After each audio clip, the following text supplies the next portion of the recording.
Hello everyone, Lori McKenzie, a Christian mental health therapist. Welcome back. And in a short that I did a little while ago, I think a little over a week ago, I mentioned a phenomenon called main character syndrome. Now this is a syndrome, not a diagnosis, and it's actually not even a psychological concept. Its roots are pretty interesting. I'm going to tell you more about that, but let me explain what it is first. It might sound obvious. Main character syndrome is when you see yourself as the center of the story. There's a drama going on and you're the protagonist, and everyone else just plays a supporting role. They might be in your life frequently for a long time, or they may be in your life and out. Everyone else around you plays a supportive role in your drama, but you are what it's about. Now, if that doesn't sound like narcissism, I don't know what does. So what's interesting is this phenomenon started with a gal during the pandemic, near the beginning of the pandemic, during the lockdown period. And from what I understand, it started out as something, at least in her mind, it was intended to be something positive. And it really grew and developed and went in different directions through social media, like things tend to do.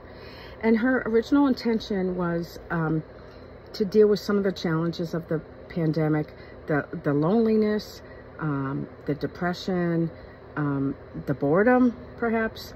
And what she did was sort of create this thing in her mind, this idea, this sort of fantasy of this story, and where she's the main character.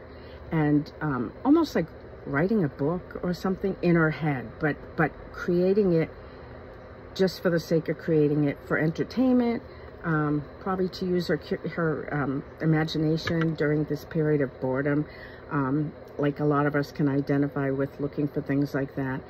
And also to focus on her idea was to focus on ourselves in a positive way, so that when and if we could get back out there, we would have sort of these ideas of things that we wanted to go for. You know, I don't know about you, but I saw a lot of people during the pandemic sort of nurture goals that they had in the past that they kind of put on hold, and so some positive things like that could come out of it. But this idea that I need to take care of myself, I need to figure out what I want, I'm going to sort of just have this fantasy in my mind and maybe nurture it in real life to some extent, so that I can propel myself forward to some extent.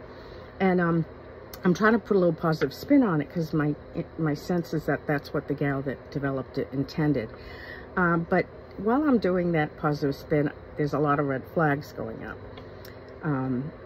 So narcissism is what it sounds like, right? It's just another way of saying narcissism, kind of a clever way. And psychologists and other experts and therapists grabbed onto it and said, this sounds like it could be a problem, actually. And I think as Christians, we can see that it is. So, you know, the idea that we are the main protagonist, of course we know we're not. If we're a true follower of Jesus, we know he's the main protagonist. It's all about what he's done for us. And we have sort of, hopefully, a healthy sense of our place in it. So us therapists, we use this term now, sometimes interchangeably with narcissism, just to talk about someone who's kind of carrying themselves as if they are the main character. And we run into this. I mean, I wish we didn't run into it as much. We run into it in the church at times. Hopefully, if we're in a healthy community of believers, we are able to keep that in check. We have believers around us that we trust, that we listen to, that are going to pull us back and say, hey, whoa, wait a minute. This isn't good. And so that's why, another reason why it's so important to be in community of believers. Bear one another's burdens, commune with one another, encourage, love, and call each other out on this tendency we can have to focus on ourselves. I mean, it's a fallen world. That's why we need a savior. Of course, we're going to at times be self-consumed, whether it because of health problems or financial problems or goals that we have that are kind of, we're in the hot seat around. So, but we need to stay in that community and have trusted Christians in our life that can call us out on that. This one's kind of a no-brainer, I think, for Christians. Clearly, our focus is to be on God, in one another. And the first thing, God, obviously, and then loving one another and taking care of ourselves, but certainly not putting ourselves so high. In the previous video, my daughter and I were at the pool at our health club, and there was a group of people that really sort of just took over a certain area. They took over the hot tub. They were playing loud music that we definitely didn't want to hear. And, it was just very apparent that whatever they were thinking, they were this was their place, at least for that period of time. Not that they thought that consciously. So as we go through life and we try to live Christ-like, it can be hard because a lot of people aren't. And there can be a lot of reasons for that. It may not even be intentional. But we know that if our mind is stayed on Him, we will be in perfect peace.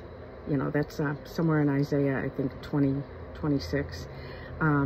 The joy of the Lord is our strength, right? Nehemiah 8:10. We are His, and as long as we keep the focus on Him and love one another, then that's really what's important to us. But there are people out there with degrees of narcissism, whether you want to label it that or not. And that's what main character syndrome is being considered now in the world of therapy. Again, it's not a diagnosis. It's sort of a way of framing people's tendencies, their personalities.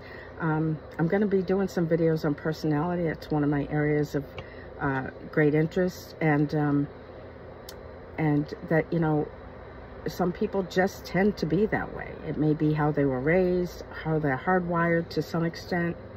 So, be careful that you're not trying to be the main story. Keep Christ there.